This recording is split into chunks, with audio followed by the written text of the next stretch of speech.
The Demon of Blackwood Cabin. In the darkest recess of the Blackwood Forest, where the sunlight barely dared to penetrate and the air hung thick with a perpetual mist, there stood an ancient cabin. To the locals, it was known as the Devil's Haven, a cursed place whispered about in hushed tones around campfires. The man who dwelled there, old Elias Kane, had long been a figure of fear and mystery. Some said he was just an eccentric hermit. Others swore he was something far worse, a demon cloaked in human skin. The legend's generations of stories told of travelers who ventured into Blackwood Forest, only to vanish without a trace.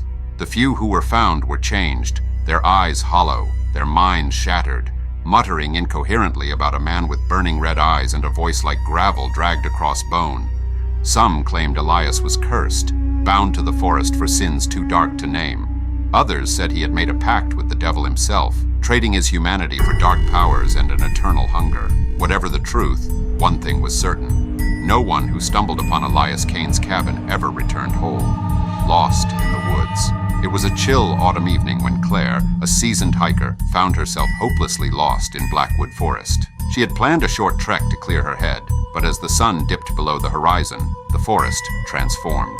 The trees seemed to shift, their gnarled branches twisting into clawed hands, and the once familiar trails became an endless maze. Her compass spun uselessly, and her phone had no signal. Panic crept in as the oppressive silence of the forest was broken only by the crunch of leaves beneath her boots. Then she saw it, a faint light flickering through the trees. Relief flooded her as she hurried toward it, believing she had found salvation. But as the cabin came into view, a sense of unease settled over her. The structure was ancient, its wooden planks warped and blackened with age. Smoke curled lazily from a crooked chimney, and the faint scent of something acrid and metallic hung in the air. Still, Claire was desperate. She knocked on the door, her hand trembling. The sound echoed unnaturally, as if the forest itself were listening. The door creaked open, revealing a tall, gaunt man. His face was sharp and angular, his eyes a piercing red that seemed to glow in the dim light. He smiled, revealing teeth too sharp and too white. "Lost, are we?" he asked, his voice low and gravelly. "Come in, child. Warm yourself." The cabin Claire hesitated but stepped inside, her instincts screaming at her to run. The interior of the cabin was sparse, yet suffocating.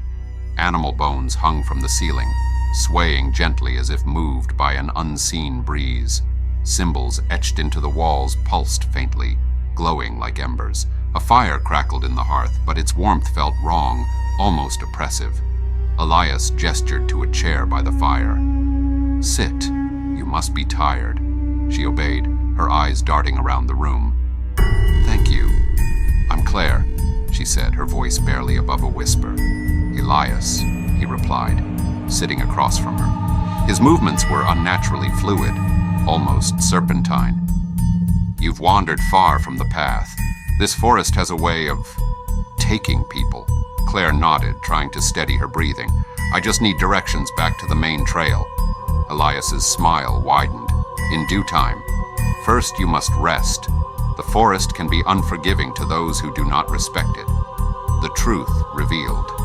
As the minutes stretched into an hour, Claire's unease grew. Elias seemed to watch her too intently, his red eyes never blinking.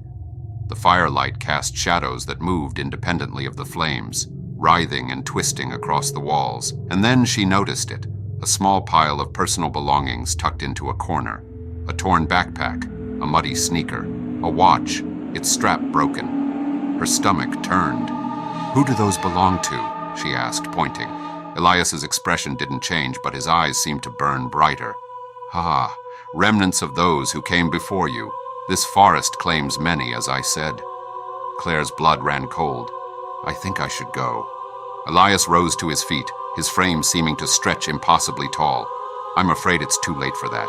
You've entered my domain, child, and no one leaves without paying the price." The demon's game.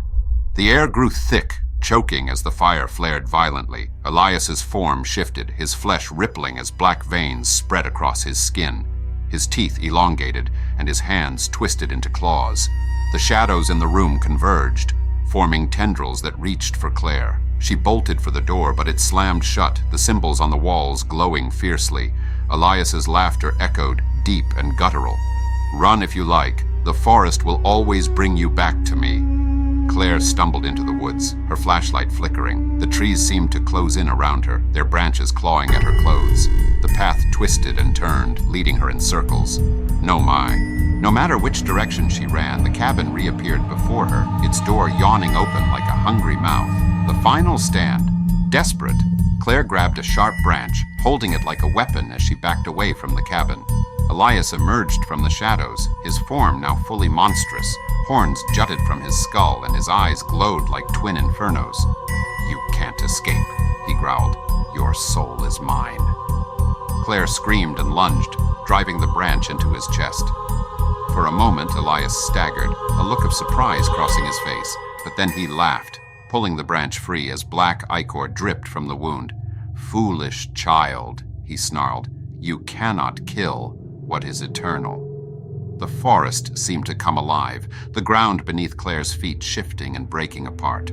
Tendrils of shadow wrapped around her legs, pulling her toward the cabin. She fought, clawing at the ground, but it was no use. Elias loomed over her, his smile wicked. "You will join the others," he said, gesturing to the symbols on the walls. "Their souls fuel my power, and now yours will too." The cabin waits. By dawn, the forest was silent once more. The cabin stood as it always had, its dark windows empty and lifeless. Inside, the symbols on the walls glowed faintly, each one marking a soul claimed by the demon. Elias Kane waited, his hunger insatiable, his domain eternal. The Blackwood Forest remained a trap for the unwary, and the cabin a beacon for the lost. For those who enter, there is no escape. The demon waits, his red eyes burning, his whispers calling.